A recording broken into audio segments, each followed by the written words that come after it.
Chico Penteado, programa Diálogo Cósmico Namastê.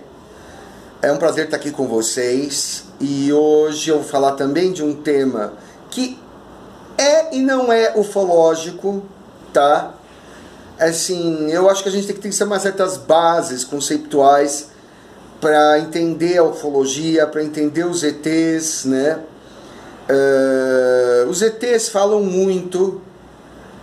Isso é uma constante praticamente, que as nossas religiões são obsoletas, que as nossas religiões são antiquadas. O Papa, se eu não me engano foi o João Paulo II, comentou que se existisse vida extraterrestre, ele ia tentar levar o catolicismo aos ETs, o que seria engraçadíssimo.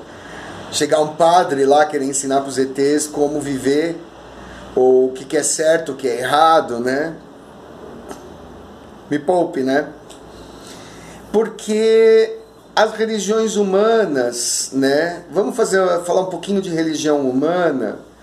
Com todo respeito, a religião humana ela é muito importante para o ser humano. O ser humano precisa de uma religião. Muitos precisam, né? Para ter um suporte. Eu mesmo tive uma relação muito forte com o candomblé. Eu não queria mais sacrificar animais, então eu saí do candomblé, me afastei, depois entrei para o budismo. Essas foram as duas religiões assim que eu tive maior envolvimento direto, né?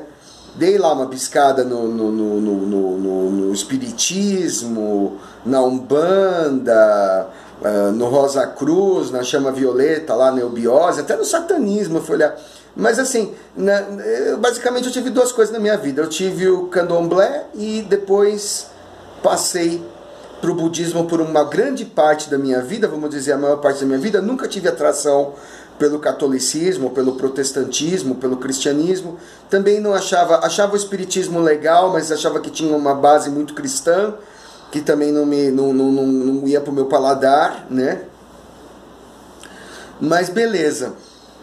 Mas a religião, ela tem duas características principais que pegam o ser humano, né? Uma característica é dar um senso de comunidade, né? As pessoas muitas vezes entram numa religião porque elas são solitárias. Quando a gente não tem na vida da gente o tempo todo sorte no amor, a gente não tem na vida da gente muitas vezes bons amigos.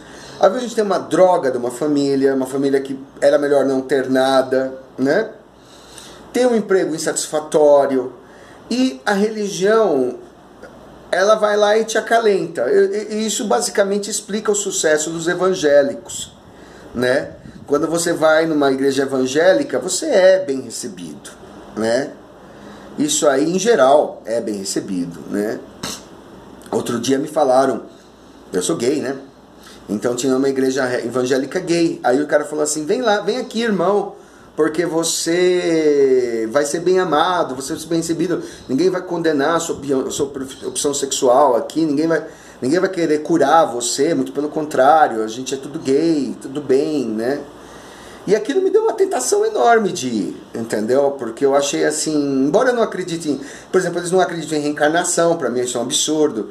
Eles não acreditam em karma, eles têm uma base católica, é protestante, né? É uma igreja protestante, só que de gay. Então eu falei assim, aquilo não é para mim, né?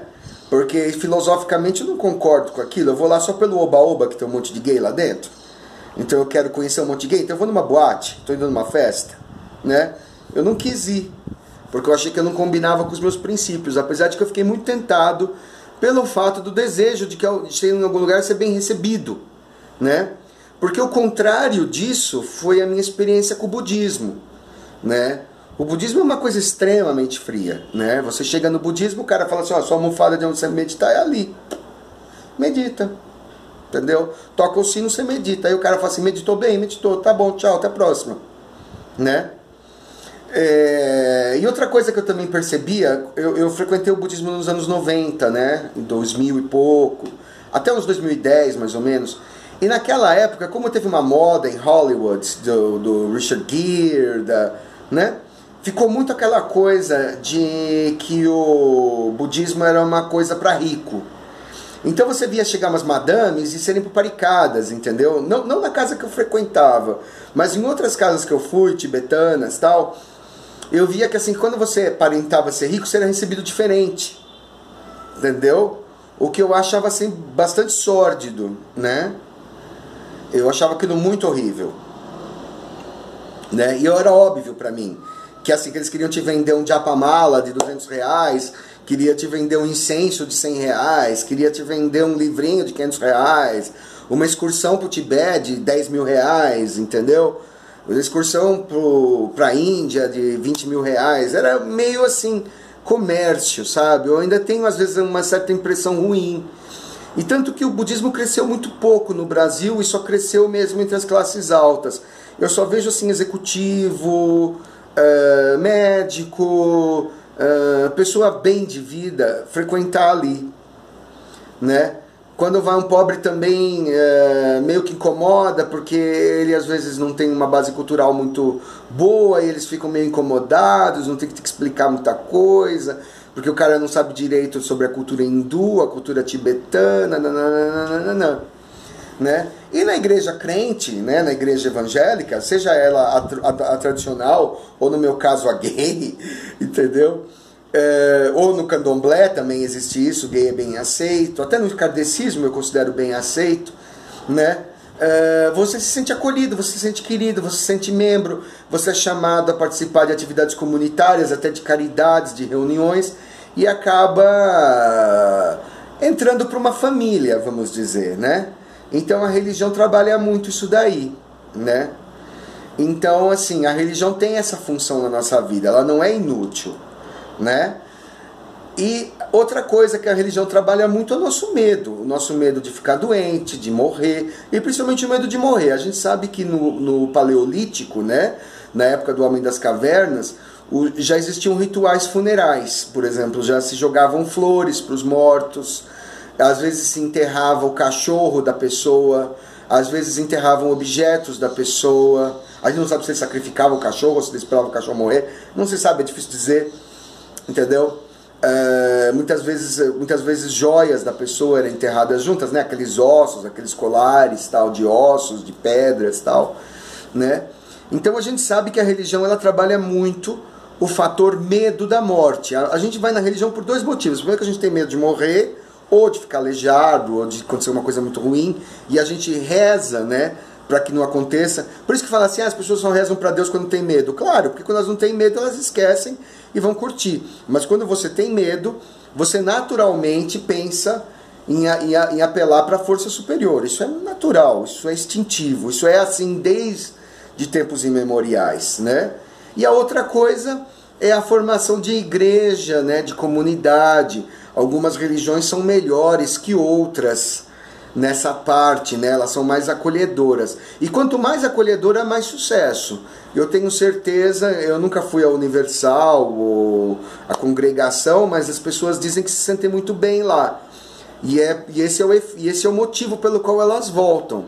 Talvez não seja nem tanto a doutrina, né? Agora, do ponto de vista dos ETs, as nossas religiões todas, de budismo a crente, tem falhas muito graves e tem dogmas, né, que escravizam você, porque junto com essa parte gostosa da comunidade, do acalento e tudo mais, vem aquelas bobagens, né, você não pode isso, você não pode aquilo, né, vem o controle social que está acompanhando a religião. E não me diga que, por exemplo, é só o cristianismo ou só o islamismo que são religiões repressoras, ou só o judaísmo também é uma religião bastante repressora. O budismo também é repressor, entendeu? Eu chegava lá, eles não gostavam de mim porque eu falava rápido, porque eu sou um cara agitado, porque eu uso roupas muito coloridas. Então eles achavam que eu não tinha modéstia, ou não tinha a discrição, então eu não tinha luz espiritual, entendeu? Então no fim eu cheguei à conclusão que religião é tudo mais uma merda, né? E hoje em dia eu não sigo, né, nenhuma religião ativamente, não tenho nada contra quem segue, mas eu estou fazendo com vocês essa reflexão de qual é o papel da religião na tua vida e até que ponto você vai deixar que ela mande em você, né?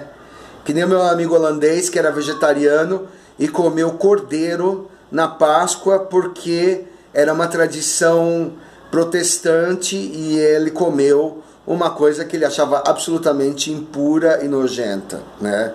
Não deixa a religião fazer isso com você. Quando a religião mandar você fazer uma coisa que vai contra a tua consciência, não faça. Fala assim, não, a gente para aqui. Esse é o meu conselho, tá bom? Chico Penteado, programa Diálogo Cósmico e Namastê.